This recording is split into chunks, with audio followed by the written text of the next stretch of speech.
사사기 9장 8절에서 15절까지 뜻을 새기시면서 다같이 한 목소리로 합독을 하시겠습니다. 시작. 하루는 나무들이 나가서 기름을 부어 자신들 위에 왕으로 삼으려 하여 감람나무에게 이르되 너는 우리 위에 왕이 되라 하매 감람나무가 그들에게 이르되 내게 있는 나의 기름은 하나님과 사람을 영화롭게 하나니 내가 어찌 그것을 버리고 가서 나무들 위에 우쭐 대리려 한지라. 나무들이 또 무화과 나무에게 이르되 너는 와서 우리 위에 왕이 되라 하며 무화과 나무가 그들에게 이르되 나의 단 것과 나의 아름다운 열매를 내가 어찌 버리고 가서 나무들 위에 우쭐 대리려 한지라. 나무들이 또 포도나무에게 이르되 너는 와서 우리 위에 왕이 되라 하며 포도나무가 그들에게 이르되 하나님과 사람을 기쁘게 하는 내 포도주를 내가 어찌 버리고 가서 나무들 위에 우쭐 대리려 한지라. 이에 모든 나무가 가시나무에게 이르되 너는 와서 우리 위에 왕이 되라 하며 가시나무가 나무들에게 이르되 만일 너희가 참으로 내게 기름을 부어 너희 위에 왕으로 삼겠거든 와서 내 그늘에 피하라. 그리하지 아니하면 불이 가시나무에서 나와서 레바논의 백향목을 사를 것이니라 하였느니라. 아멘. 아름다운 나무의 열매들과 가시나무 말씀의 제목을 추수감사절이니까 열매에 대해서 한 번쯤 생각하는 것도 유익이 되겠다 하는 생각이 듭니다. 오늘 본문에 보면은 세 나무, 네 나무가 등장합니다. 가시나무도 등장하고 감람나무, 무화과나무, 포도나무. 오늘 그 해외 파병 부대 중에 이름 중에 하나가 자이툰 부대가 있죠. 자이툰 부대. 그게 감람나무라는 뜻이에요. 자이툰이 감람나무예요. 히브리어는 자이툰인데 아랍어로 자이툰입니다. 감람나무가 평화를 상징합니다. 감람나무 그 뜻입니다. 또 무화과나무 우리 화단에 있는 나무, 포도나무는 저 옥상에 있어요. 우리 교회. 왕을 세워야 되는데 왕이 잘못 서면 가시나무 같은 사람이 일어서서 정말 우쭐댄다고 하는 것은요 혼란스럽게 한다. 지도자를 잘 만나야지. 내 마음의 주인이 누군가 주인을 잘 모셔야죠. 세상의 주인이면 혼란스럽고 복잡합니다. 예수님을 잘 섬기면서 신앙생활을 하시길 바랍니다. 가시나무 같은 사람이 왕이 되면요 아주 힘들어요. 구약에 보면 압살롬이 그런 사람이고 여로보암이 그러한 사람이었습니다. 성경에는 사람에 대해서 나무 비유를 많이 해요. 예수님도 역시 포도나무. 예수님 당신께서 직접 말씀하실 때 푸른 나무다 이런 말씀하셔요. 누가복음 23장 31절에 보니까 푸른 나무에도 이같이 하거든. 이제 십자가를 지고 가실 때 당신 스스로에 대해서 말씀하실 때 푸른 나무다 이렇게 얘기하십니다. 또 사과나무 이렇게 표현해요. 예수님은 사과나무다 이런 표현도 합니다. 그래서 아가서에 보면 남자들 중에 나의 사랑하는 자는 숲을 가운데 사과나무 같구나. 사과나무 누굴 얘기하는 거예요? 예수님 얘기하는 거예요. 십자가를 지고 가시는데 예루살렘 딸들이 평소에 예수님의 사랑을 받고 치료받았던 사람들이요 막 울면서 따라옵니다. 예수님은 값싼 동정에 그렇게 흔들리지 않아요. 십자가 지고 가실 때 나를 위해서 울지 말고 너희와 너희 자녀를 위해서 울라라고 말씀하십니다. 너희를 위해서 울어. 나를 위해서 울지 마.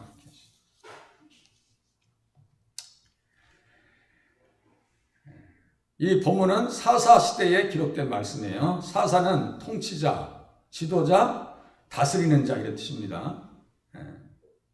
이스라엘 왕들이 통치하기 전 이제 사사 시대를 지나면은 사울 왕, 다윗 왕 이렇게 이제 왕정 시대가 시작돼요. 그 전에 이 사람들은 지도자와 구원자로 활동합니다.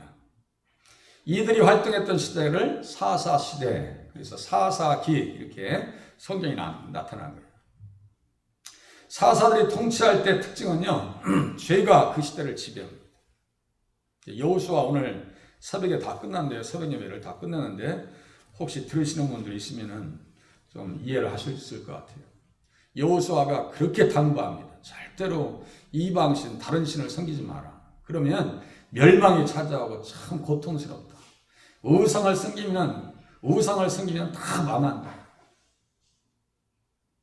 그런데도 불구하고요, 이 사람들 그렇게 당부했어도 우상 섬기고 바알과 아세라와 이 이방신들을 다 섬겨요. 그래가지고 죄 가운데 들어가잖아요.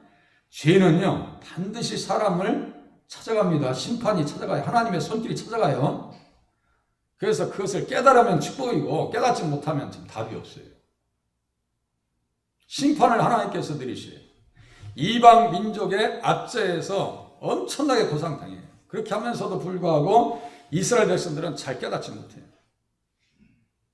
나중에 이제 너무너무 힘들면 회개하고 통회하고 자복합니다. 못 살겠습니다. 하나님 살려주세요. 그때 깨달아요. 그럼 하나님께서 누구를 세우셔요? 사사들을 세우십니다. 사사들에게 어떠한 영을 내리시느냐? 여호와의 영을 허락하시고 성령을 내려주셔서 그 시대의 리더로 세웁니다. 우리 안에 성령님이 함께 하시고 하나님의 영이 함께 하시면 그냥 일반적인 사람들이 아니에요. 우리들은 직장에서 리더가 되셔야 되고 가정에서 빛과 소금의 역할을 감당하셔야 되고요. 우리가 가는 곳마다 그냥 분위기가 환히 일어나야 돼요. 막 정지하고 그런 것이 아니고 정말 이 사람 때문에 우리 조직은 참 괜찮다. 이래야죠. 성령을 받은 하나님의 영, 믿음의 사람들은 어느 조직에 있든지 그 사람으로 말미암아 그 공동체가 살아나야 돼요. 그래서 사도행전 10장 38절에 가면 그 사사들은 진정한 우리의 사사 되시는 누구를 보게 하시느냐? 예수님을 보게 합니다. 예수님을 보게 해요. 하나님이 나사렛 예수에게 성령과 능력을 기름 붓듯 하셨으며 사사들은 다 12명의 사사가 있어요. 사사기에. 근데 이 사람들 다 한결같이 성령 받습니다. 성령 받으니까 누구를 보게 하느냐? 예수님 바라보게 해요. 믿으면 믿음의 주요 온전하게 하시는 이인 예수를 바라보게 되어 있어요. 예수님이 메인이시라니까요. 바쁜 것도 예수님 때문에 바쁘셔야 되고 슬퍼도 예수님 때문에 슬프셔야 돼요. 마음이 아파도 예수님 때문에 마음이 아프셔야 그게 온전한 믿음이에요. 그게 믿음이라니까요. 사사들은 우리 예수님에게 그렇게 은혜를 받고 그 시대의 구원자로서 사역자로 활동하는데요. 그들은 다 누구의 빛 가운데서 살았다고요? 예수님의 빛 가운데, 은혜 가운데 사명을 잘 감당했더라. 이를 통해서 성도들이 가나안 땅 베들레헴에 오셔서 자기 백성들의 주에서 구원해내시는 진정한 왕 다윗의 자손 예수님을 바라보게 하셨습니다. 사사들의 구원자들의 실질적인 원본은 누구시라고요? 예수님이란 얘기예요. 시대가 타락하고 어두울지라도 하나님께서는 구원 역사를 전개해 나가시는데요. 그것이 룻기 4장 22절에 있는 제가 많이 말씀드려요. 오벳은 이새를 낳았고 이새는 다윗을 낳았더라. 이거예요. 실질적으로 그 당시에 왕이신 예수님을 누구를 통해서 보라고요? 다윗을 통해서 보라는 얘기예요. 다윗을 통해서 기대하라는 얘기예요. 다른 얘기 아닙니다. 타락의 어두운 권세가 내외로 대적한다 할지라도 하나님의 구원 역사의 계획은 한치의 양보가 없습니다. 아비멜렉과 같이 가시나무 같은 사람들이 존재해도 마찬가지입니다. 아비멜렉은 오늘 본문에 가시나무예요. 가시나무. 어떤 사람은 자꾸 그 인격적으로 상처를 주는 경우가 있어요. 저도 그럴 수가 있습니다. 그러니까 연약한 것이 보이면요. 기도해 주시고 협력해 주셔야 돼요. 그죠? 기도해 주시고. 그러면요. 때가 되면 깨달아요. 가시나무 같은 사람 되지 마시고 감람나무와 무화과나무와 포도나무와 같은 사람으로 거듭나실 수 있기를 바랍니다. 그래서 가시나무는 아비멜렉이다 이게. 이에 모든 나무가 가시나무에게 이르되 너는 와서 우리 위에 왕이 되라. 꼭 저기 동화책 이야기 같아요. 이솝 우화와 같은 이야기예요. 본문이 어렵지 않아요. 가시나무가 나무들에게 이르되 만일 너희가 참으로 내게 기름을 부어 너희 위에 왕으로 삼겠거든 와서 내 그늘에 피하라. 얼마나 교만합니까? 그리하지 아니하면 불이 가시나무에서 나와서 레바논의 백향목을 살을 것입니다 하였느니라. 아니 절대 통치 독재자의 모습이 가시나무의 그 언행 속에서 나온다 이게. 말 속에서 나온다는 얘기예요.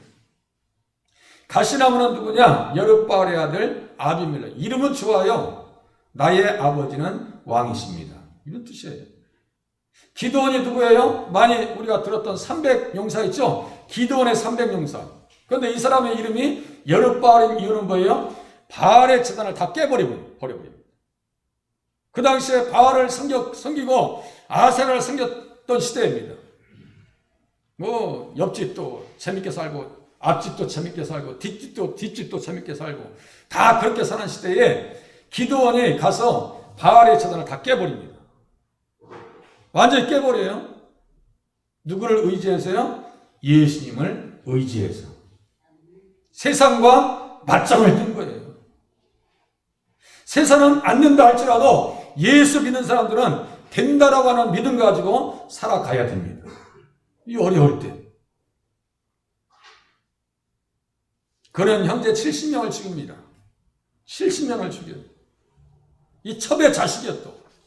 기드온이 말이죠. 얼마나 자녀들을 많이 낳았는지 말이죠. 70명을 다 죽여버린다니까요. 그 중에 겨우 피해서 살아남은 사람이 요담이에요. 요담이 오늘 본문에서 예언을 하는 거예요. 요담은 나무들의 비유를 통해서 아비멜렉의 사악함을 지적하고 결말을 예언하고 있습니다. 가시나무는 십자가와 부활의 은혜가 없는 자입니다. 다른 나무들은요 다 예수님과 연합된 사람, 하나님과의 관계성 속에서 그 말씀들이 풀어집니다. 그러니까요 성경 어느 곳을 보든지 제가 말씀드렸죠. 예수님 모시고 들어가야 돼요. 예수님 모시고 들어가면요 그 내용이 그렇게 어렵지 않아요. 그들의 언사와 그 표현 속에서 다 나타납니다. 아, 예수님과 하나 된 사람들이 이 본문에 등장하고 있구나. 달달한 사람. 어떤 사람은 하나님과 사람을 기쁘게 하는 사람. 포도나무. 감람나무는 뭐예요? 하나님과 사람을 영화롭게 하는 존재. 우리가 추수감사절을 통해서 어떤 사람이 되어야 돼요? 참 감람나무인 예수님 앞에 연합이 돼서 하나님과 사람을 영화롭게 하는 그러한 사람으로 거듭나야 될 줄로 믿으시기를 바랍니다. 아비멜렉이 통치할 때요, 기드온이 이루었던 영적 업적에 대해서 전혀 관심이 없어요. 하나님의 구원 역사에 대해서 관심이 없어요. 그리고 어떻게 하느냐? 바알 브릿에 가서 자기들의 신으로 삼았다라고 얘기합니다. 사사기 8장 33절에 바알 브릿을 자기들의 신으로 삼았다. 바알 브릿이라고 하는 것은 어떤 뜻인지 아십니까? 바알과 계약을 맺었다. 언약을 맺었다 이 뜻이에요. 아니 미쳤어 그냥. 요새 뭐 유행가도 미쳤어 그런 유행가 있대. 옛날 유행가죠. 미쳤어. 아니 이 사람들 정신없는 사람들이야 아주. 바알 브릿이라고 하는 것은 어떤 뜻이라고요? 바알과 언약을 맺었다. 그러니까 하나님과의 관계가 있겠어요 없겠어요? 예수님과 관계 있을 일이 전혀 없어요. 그러니까 어떤 존재가 됩니까? 가시나무 같은 존재가 되는 거예요. 예수님과 연합해서 정말 하나님께서 기뻐 받으시는 삶으로 거듭나야 되는 이유가 바로 여기에 있습니다. 이 사람들의 결말이요 결코 아름답지 못해요. 너무 비참하게 끝납니다. 그래서 성경은요 우리에게 자세한 얘기 안 해요. 뚝 이야기를 툭 집어 던져줘요. 우리 어르신들 보면 소고기를 이렇게 갖다 주면 어떤 분은 그걸 갖다가 그냥 소고기 장도 하실 거고 장조림도 하실 거고 어떤 분은 그거 갖다가 맛있게 노수도 하실 거 아니에요. 성경에서 이야기가 이렇게 하나 있죠. 하나 이야기를 툭 집어 던져 독자한테 우리에게 툭 집어 던져줘요. 그래서 어떤 사람 될 거예요? 가시나무 될 거요? 아니면 감람나무가 되실 거요? 무화과나무 같은 존재가 될 거요? 아니면 포도나무 같은 존재가 될 거요? 우리는 마음은 가시나무가 되고 싶지 않다고 그러는데 나중에 하나님 모습을 볼 때 가시나무의 존재의 가능성도 있다고 하는 사실에 경각심을 가지고 절대로 가시나무 같은 사람이 되지 않으실 수 있기를 바랍니다. 나 때문에 우리 교회가 살고 나 때문에 우리 가정이 새롭게 되어지고 그렇게 되려면 어떻게 돼요? 예수님과 연합을 이루지 않으면 가능할 수가 없어요. 있을 수가 없는 거예요. 자, 하나하나 보겠습니다. 감람나무. 아름다운 나무들의 열매, 첫 번째 감람나무와 그의 열매다. 하루는 나무들이 나가서 기름을 부어 자신들 위에 왕으로 삼으려 하여 감람나무에게 이르되 너는 우리 위에 왕이 되라 하며 감람나무가 겸손하게 사양합니다. 내게 있는 나의 기름은 하나님과 사람을 영화롭게 하나니 내가 어찌 그것을 버리고 가서 나무들 위에 우쭐대리요. 그래요. 감람나무는 어떤 역할을 한다고요? 하나님과 사람을 영화롭게 합니다. 사람의 제일 되는 목적에 대해서 서유리 문답에서 얘기합니다. 하나님을 영화롭게 하는 것이다. 하나님을 영화롭게. 남은 여성도 다 어디에다 맞춰야 돼요? 하나님의 영광에 맞춰야 돼요. 내가 승진하고 부자 되어지고 자녀들도 잘 되어져야 될 이유를 하나님의 영광이라고 하는 타이틀로 정하실 수 있기를 바랍니다. 열심히 하겠습니다. 하나님. 나에게 기회를 주십시오. 내가 열심히 하겠습니다. 건강 주시면 이 건강 가지고 하나님 앞에 정말 열심히 할게요.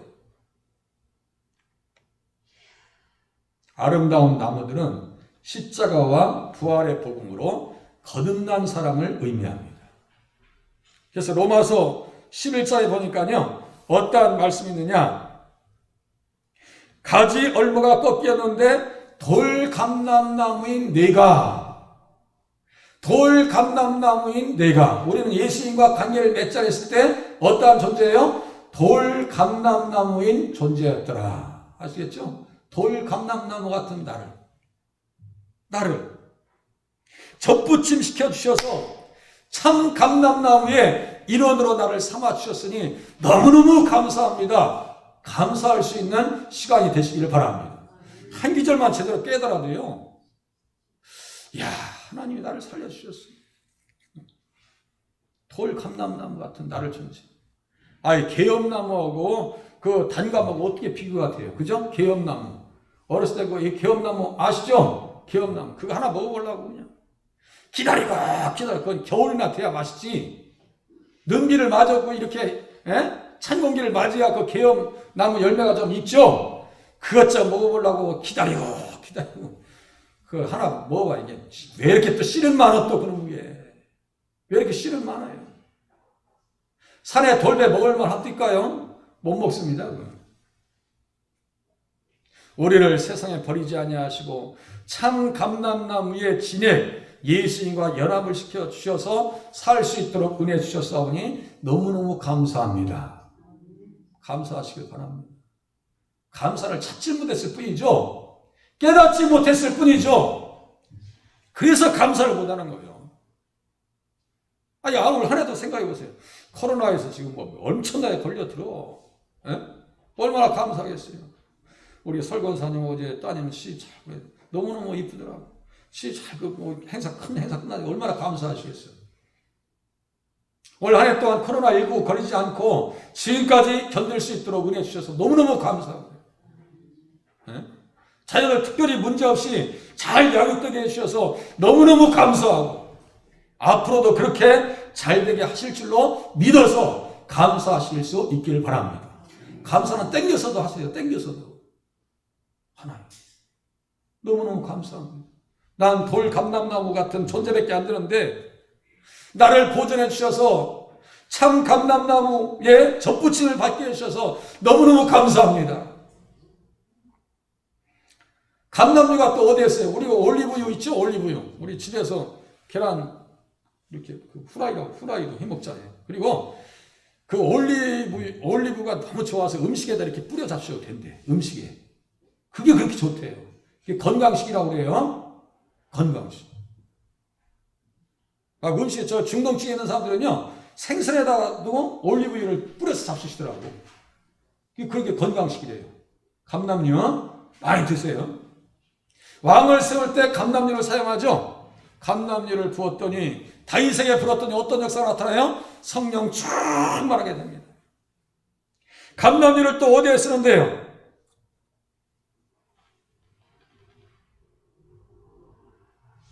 출애굽기에 보니까요, 성막에 등불을 켜는데 감람류를 씁니다. 얼마나 영광스러운. 또 어떤 일에 감람류를 사용하느냐? 어린 양 희생 제물을 잡을 때 있죠. 어린 양을 희생 제물을 잡을 때 감람류를 갖다 붓습니다. 감람류를 부어요. 그거 포도나무 제가 자꾸 했어요. 포도나무 감람류예요. 감람류는 성막의 안에 등불을 밝히는 거예요. 그러니까 등불 밝히고 왕을 세울 때, 선지자를 세울 때, 제사장을 세울 때 감람류를 붓습니다. 추수의 계절에 성도들은 감람나무와 같이 하나님과 사람을 영화롭게 하는 자리에 설 수 있을 수 있기를 바랍니다. 그래서 다윗은 어떤 노래를 한지 아세요? 시편 52장에 보니까 이 말씀을요, 편안한 중에 지은 게 아니에요. 그러나 나는 하나님의 집에 있는 푸른 감람나무 같으며 하나님의 인자하심을 영원히 의지하리로다 그랬어요. 나는 푸른 감람나무 같은 존재예요. 그러나 나는 이런 뜻이에요. 이거 어떤 상황인데요? 자기 때문에 아히멜렉 제사장들과 85명이 다 죽임을 당합니다. 그럼에도 불구하고 자기는 어떤 존재가 되겠다고요? 푸른 감람나무와 같이 될 것이다. 이렇게 얘기해요. 어떤 환경과 역경이 찾아온다 할지라도 하나님 앞에 그러한 믿음의 모습을 보이는 다윗의 모습 속에서 우리들은 어떻게 살아야 되는가? 시련과 환난 중에서도 다윗과 같이 푸른 감람나무로 기회 안에 든든히 세워질 수 있는 그러한 신앙으로 세워질 수 있기를 바랍니다. 그런 신앙이 돼요. 다윗이요, 마음이 아니에요. 옆에서 분들 이렇게 보면 다 이렇게 오면 우리가 그랬죠? 내부를 보면 다 상처투성이에요. 알고 보면요, 다 끌어안고 같이 2박 3일 동안 울어줘야 돼요. 서로 보듬고 사랑하고 위로할 수 있는 다윗과 같은 큰 인물로 거듭나셔야 됩니다. 누구를 닮아서요? 예수님을 닮아서. 내가 영원히 주께 감사하고 주의 이름이 선함으로 주의 성도 앞에서 내가 주의 이름을 사모하리이다. 이렇게 얘기해요. 두 번째 보시겠습니다. 무화과나무.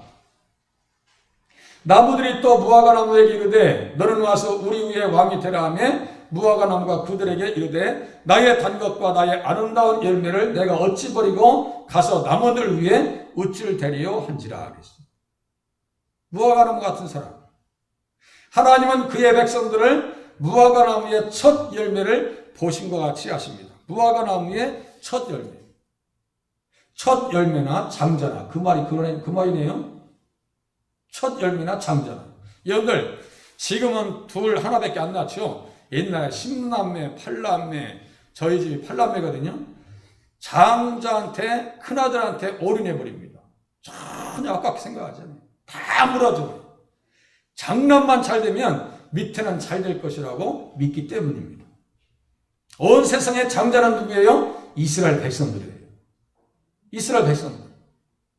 진정한 장자는 이스라엘 백성들의 장자는 누구예요? 예수님이십니다. 예수님 안에 들어가기를 그렇게 목말라하고 사모했던 야곱. 같은 표현이에요. 첫 열매를 본 것 같이. 호세아서 9장 10절에 보니까 옛적에 내가 이스라엘 만나기를 광야에서 포도를 만난같이 하였으며 너희 조상들 보기를 무화과나무에서 처음 맺힌 첫 열매를 봄같이 하였다 그랬어요. 너무너무 귀하게 생각했어요. 이스라엘 백성들을. 그런데 그들이 바알보올에 가서 부끄러운 우상에게 몸을 들임으로 저희가 사랑하는 우상같이 가증하여졌도다 그랬어요. 이 바알보올이 어딘데요? 민수기 25장이에요. 성경은요, 완벽하게 다 유기적으로 다 통해요. 다 통합니다. 하나님은, 예수님은 마음을 다른 데 돌리는 것을 아주 안 기뻐하셔요. 우리는 다 주바라기처럼 주님만 바라보면서 신앙생활을 하실 수 있기를 바랍니다. 주님만 바라보시오. 교회에 왜 오셨어요? 예수님 만나려고 오신 거예요. 예수님 말씀 들으시려고 오신 거예요. 무화과 나무는 잎이 무성한 것보다 달고 아름다운 열매가 중요합니다. 이게 꿀 다음에 나무들 중에서 가장 달콤하다는 열매가 무화과예요. 우리 교회 앞에 무화과 드셔보셨는지 모르겠는데 정말 맛있어요. 맛있다고요. 내년에 많이 열리면 하나씩 좀 다 드릴 수 있으면 좋겠어요. 정말 달콤합니다. 근데 예수님께서 예루살렘에 이렇게 이제 들어가시는 과정 속에서 어떤 말씀이 있느냐? 성으로 들어오실 때에 시작하신지라 길가에 한 무화과나무를 보시고 그리로 가서 잎사귀밖에 아무것도 찾지 못하시고 나무에게 이르시되 이제부터 영원토록 내가 열매를 맺지 못하리라 하시니 무화과나무가 곧 마른지라. 잎이 무성해요. 화려합니다. 인간적으로요 막 화려할 수 있어요. 그것에 의미가 있는 것이 아니라 열매가 있어야죠. 그 열매는 뭐예요? 믿음입니다. 믿음. 하나님 나에게 믿음을 허락하여 주시옵소서. 외모는 화려할지라도 삶의 겉모습은 화려할지라도 그 심령 가운데 믿음의 열매가 있지 아니하면 우리 주님께서 기뻐하실 수 없더라. 믿음이 없이는 하나님을 기쁘시게 하지 못한다는 말씀이 바로 그 뜻입니다. 하나님 십자가와 부활의 복음을 깨달아서 무화과나무와 같이 감람나무와 같이 하나님을 영원롭게 하며 하나님 앞에 온전히 쓰임받는 자리에 설 수 있도록 도와주시옵소서. 믿음 있어요? 아니 하나님의 말씀을 가슴에 품을 수 있는 그러한 심령이 우리 안에 충만한지를 한번 보세요. 무화과나무를 저주했다는 것은요 그게 다른 뜻이 아니에요. 그 뒤에 70년 AD 70년에 이스라엘 백성들이 완전히 멸망할 것을 다 보시고 그거를 그렇게 하시는 거예요. 푸른 나무인 나에게도 이렇게 하는데 너희들 마른 나무인 너희에게는 어떻게 하겠느냐. 이게 무슨 말씀인지 아세요? 너희들 조금 있으면 멸망하는데 어떻게 하면 좋냐. 예수님은 역사의 현재와 과거와 미래까지 한눈에 다 보십니다. 한눈에 다 보십니다. 이스라엘 백성들을 얼마나 품으시려고 우리 주님께서 오셔서 말씀하시는데 한 사람도 품어지지 않아요. 품어지지 않는 사람들은 오늘 본문에 어떤 존재 같은 사람이에요? 가시나무 같은 존재. 품을 수도 없어. 그러면 가시나무. 하나님 나도 무화과나무와 같이 달달한 사람으로 거듭나게 도와주시옵소서. 추수의 계절에 구하시는 내실 있는 삶은 성령의 열매, 빛의 열매, 영생에 이르는 열매, 하나님 나라의 열매 맺는 백성이 되는 것입니다. 하나님 나라의 열매 맺는 백성. 열매가 없으면 하나님 나라 못 갑니다. 마태복음 21장 43절입니다. 한번 펴보세요. 오늘 많이 안 할 거예요. 걱정하지 마세요. 마태복음 21장 43절. 자, 열매가 없으면 어떻게 되는지 보세요. 마태복음 21장 21장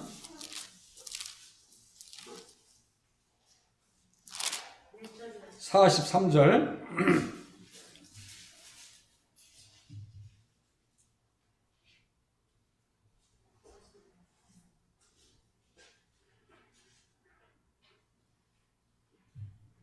같이 읽겠습니다. 시작. 그러므로 내가 너희에게 이르노니 하나님의 나라를 너희는 빼앗기고 그 나라의 열매 맺는 백성이 받으리라. 일단 보세요. 그 나라의 열매 맺는 백성. 그 나라의 열매는 뭐예요? 여기 앞에 보니까 성령의 열매, 빛의 열매, 영생에 이르는 열매. 아시겠죠? 믿음의 열매. 전도의 열매. 그것도 맞아요. 여기 보니까 너희에게 이르노니 어떤 사람들이냐면요. 밑에 보면 대지사장들과 바리새인들이에요. 이 사람들은요. 듣기는 들어요. 들으면서 어떻게 하냐면요. 기분 나쁘해. 기분 나쁘해. 45절 보세요. 대지사장들과 바리새인들이 예수의 비유를 듣고 자기들을 가리켜 말씀하신인 줄 알고, 여기까지 안다니까요. 여기까지 안다고. 스데반이 복음을 그렇게 증거했어도요, 자기에게 귀에 거슬릴 뿐이지 무슨 말인지 분위기 파악은 했어요. 그런데 그것이 믿음으로 연결되지 않았습니다. 만약에 이것이 믿음으로 연결됐다면요, 회개가 나와야 됩니다. 여러분들 말씀 들으시면서 기분 나쁘시면 안 돼요. 하나님, 오늘 마음속에 이런 말씀 주셨는데 나를 찔르셨네. 제가 찔르려고 하는 게 아니에요. 여러분들 입장이 다 달라요. 전혀 그런 의도 없어요. 그런데 하나님께서 딱 체크하실 때 있어요. 체크하실 때는 하나님께서 이걸 고치라고 하시는가 보다라고 하시면서 깨달으시고 그 말씀이 회개의 원인이 되셔야지. 회개의 근거가 되셔야지. 오늘 또 기분 나빠졌네. 그러면 바리새인들과 서기관들이 그렇게 했다고요. 그렇게 듣지 마세요. 말씀을 겸손한 마음으로 드시고. 겸손하지 않으니까 어떻게 돼요?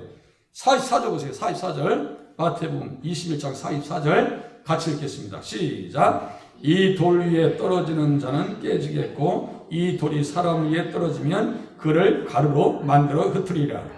이 사람들 살겠어요? 못 살겠어요? 못 살아요. 믿지 않으면 못 산다고요. 믿지 않으면 천국 갈 수가 없어요. 추수감사절에 우리는 어떤 열매를 가져야 돼요? 믿음의 열매를 달라고 하나님 앞에 기도하실 수 있기를 바랍니다. 그래서 앞에다가요, 뭐 놓지 않는 거예요. 과일 갖다 놓고 여기다 막 수박 갖다 놓고. 그게 안 맞아요. 그거 복으로 온 게 아니에요. 추수감사절에는. 나에게 성령의 열매가 있는가? 믿음의 열매가 있는가? 빛의 열매가 있는가? 다 같은 말, 다른 표현이에요. 무화과나무 열매처럼 나의 단 것과 아름다운 열매로 주님 앞에 내어놓을 수 있는 저와 여러분이 되실 수 있길 바랍니다. 거의 끝났어요, 이제. 사사기 9장 12절에 보니까 나무들이 또 포도나무에게 이르되 너는 와서 우리의 왕이 되라 하며 포도나무가 그들에게 이르되 하나님과 사람을 기쁘게 하는데 포도주를 내가 어찌 버리고 가서 나무들 위에 우쭐대리려 한지라. 거듭나면요 겸손하게 돼 있어요. 포도나무의 기능은 하나님과 사람을 기쁘게 하는 것입니다. 혼인잔치에 포도주가 떨어지니까 예수님께서 물로 포도주를 만드십니다. 또 예수님은 참 포도나무 비유를 통해서 열매의 중요성을 가르쳐 주십니다. 나는 포도나무여 너희는 가지라. 나는 포도나무여 너희는 가지라 그랬어요. 열매를 맺지 아니하면 답이 없다. 불에 태워진다 이거예요. 제가 잠깐 찾고 있었는데요. 감람유를 제물에다 붓는 것이 아니라 포도주를 제사 때 전제로 붓습니다. 민수기 15장에 보면요. 전제로 포도주 3분의 1 흰을 들여 여호와 앞에 향기롭게 하라. 더 중요한 말씀은요. 민수기 28장 7절에 보니까 그 전제는 어린 양 한 마리에 4분의 1 흰을 들이되 한 흰은요 6리터입니다. 6리터. 그러니까 6리터의 4분의 1을 생각해 보세요. 4분의 1 흰을 들이되 거룩한 곳에서 여호와께 독주의 전제를 부어 드릴 것이며 해질 때에는 두 번째 어린 양을 들이되 이런 말씀이에요. 우리 해지기 전 369 들으셨어요? 369 그 어린 양을 드릴 때 어떻게 하라고요? 전제로 무엇을 부으라고요? 포도주를 부는데 무엇을 부느냐? 여호와께 독주의 전제를 부어 드릴 것이라. 여호와께 독주의 전제를 부어 드릴 것이라. 그럼 무엇을 얘기할까요? 어린 양 위에 부어지는 독주, 포도주는 무엇을 이야기할까요? 그래요. 할렐루야. 십자가의 피요. 얼마나 자세하게 구약에 예수 그리스도의 복음이 충만하게 나타나는지 몰라요. 복음과 율법은 충돌하는 개념이 아닙니다. 제가 요거에 대해서 한번 다음 주쯤 되겠네요. 로마서 9장 4절 5절 한번 설교하겠습니다. 얼마나 그게 은혜로운지 몰라요. 언약이 있다, 율법이 있다, 예배가 있다, 약속이 있다, 장자가 있다. 이 말씀이 얼마나 귀한 말씀인지 몰라요. 예수님은 십자가에 달리실 때 온 피와 물을 우리를 위해서 다 쏟아주셨습니다. 포도주는 하나님과 사람을 기쁘게 합니다. 예수님의 피는 우리의 영혼을 하나님 앞에 한도 끝도 없이 기쁘게 거듭나도록 만들어 주신 줄로 믿으시길 바랍니다. 그 시대에 피를 힘입어서. 포도주는 또 어디에 쓰임받아요? 우리 예수님께서 마지막 성찬식을 통해서 쓰임받습니다. 그죠? 성찬식에서. 포도나무 자체는요, 아무런 쓸모가 없어요. 아무런 쓸모가 없어요. 그거 가지고 그릇을 만들어요. 걸못을 만들어요. 얘기합니다. 에스겔이 불에 던질 땔감이 될 뿐이라. 불에 던질 땔감이 될 뿐이라. 나무 자체는 의미가 없어요. 무화과나무 자체도요, 열매가 없으면 아무런 의미가 없습니다. 제가요, 밑에 만약에 무화과나무 있죠? 열매 안 맺었으면 벌써 잘라버렸어. 작년에 국할마이죠. 우리 정권사님 그 아파트에서 분양받아서 다 심었어요. 작년에 아무리 기다려도 꽃이 안 나와. 내 속으로 올해 꽃만 안 펴봐. 내가 아주 절단 내버릴 기어 가지고 다 뽑아서 다 버려버릴 기어 그랬더니 다 꽃이 말이죠. 얼마나 이쁘게 나왔어요. 그죠? 국화꽃. 어떤 분은 한참 서가지고 사진도 찍으시더라고. 그래서 제가 참 귀해서 국화차를 해가지고 한번 먹으려고 꽃잎을 따가지고 몇 개를 가져가 호주머니에 넣어가지고 저기 싱크대 앞에서 뜨뜻함을 해가지고 한번 차를 마시려 했는데 뭔 생각이 나냐면은 지나가는 사람이 침 뱉은 거. 그런 생각이 자꾸 나는 거야. 웬만하면 하던 애가 침 안 뱉었으면 좋겠어. 그냥 침을 탁 택받고 그냥 먹던 거 집어 던지고 막 그래가지고 이거 먹으면 꼭 병들 것 같아서 내가 꽃잎처럼 못 먹겠대. 마음에 드시는 분들은 그거 좋아하시는 분들은 따서 가서 국화차 해잡수세요. 저는 차마 못 먹겠어. 여기 뒤에 요 뒷뜰에는 또 남자씨들 와서 다 쳐다 거시기 일 보고 가. 그런데도 거기 꽃이 피는 거 보면은 참 신기해요. 신기하다고. 꽃나무는 꽃으로 얘기해야 되고요. 과실나무는 과일로 이야기해야 돼. 포도나무 자체는 의미가 없어요. 그 열매는 너무너무 귀합니다. 우리의 가정과 교회가 그렇게 아름답게 쓰임 받아야 됩니다. 시편 128장 그 말씀을 보면요. 어떤 말씀인지 아세요? 내 집 안방에 있는 내 아내는 결실한 포도나무 같다. 그러니까 우리는요. 결혼하면서 부인을 그렇게 생각해야 돼요. 이제 그렇게 안 하려고 해도 그렇게 느껴지기 시작했어. 저도. 우리 집사람으로서 나는 아무것도 못해. 이제 할 수 없어. 이 생각이 든다니까요. 그리고 내 식탁에 둘러 앉은 자식들은 어린 감람나무 같으리로다. 처자식이 신앙생활을 하면 할수록 귀해져야 돼요. 너무너무 귀해져야 그게 믿음입니다. 그게 믿음이라고. 여호와를 경외하는 자는 이같이 복을 얻으리로다. 예수 잘 믿으면 처자식이 귀해지는 법인 줄로 깨달으시길 바랍니다. 처자식이 다 귀하고.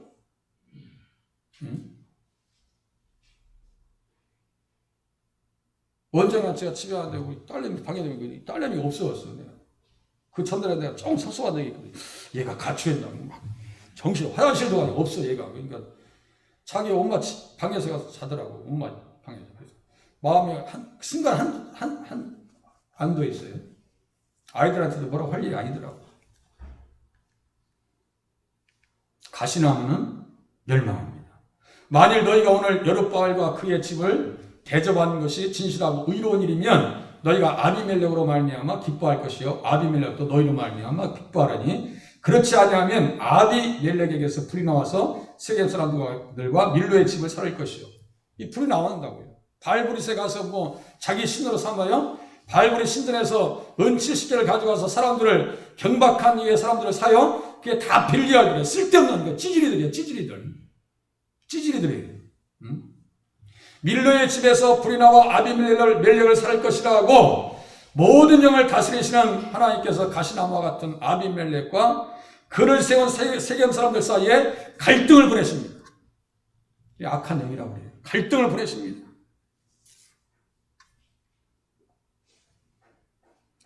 어제의 친구가 적이 되어 다툽니다. 처음에는 아비멜렉이 이기는 듯 하였으나 마지막 전투에서 그가 포기했던 성에서 여인이 맷돌을 집어던져요. 맷돌을. 그거 맞았다니까. 누가 맞아요? 여르바알이.